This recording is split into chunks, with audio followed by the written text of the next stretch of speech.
V občianskom združení v Lučenci Dobre realizujeme mnohé komunitné brigády, v rámci ktorých sa snažíme zveľadiť a udržiavať verejné priestranstva. Pri tejto údržbe často nachádzame zvyškové drevo, ktoré z týchto priestorov odvážame. A napadla nás myšlienka spracúvať toto drevo do bedničiek, ktoré môžu poslúžiť ľuďom na náladové kúrenie napríklad v krbe alebo v kachliach. Tieto bedničky chceme nazývať dobrodrevo a budeme veľmi radi, keď by ste to poňali ako príležitosť niečo dobré získať a zároveň nám prispieť na tieto brigády.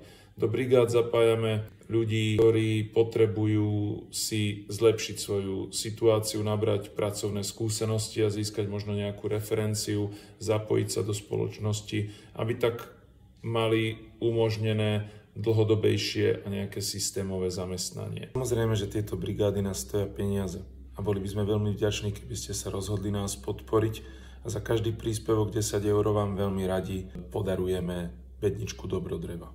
Za 10 eur si môžete kúpiť aj viac a kvalitnejšie palivové drevo, ale to nie je hlavný účel tejto dobrodrevo bedničky.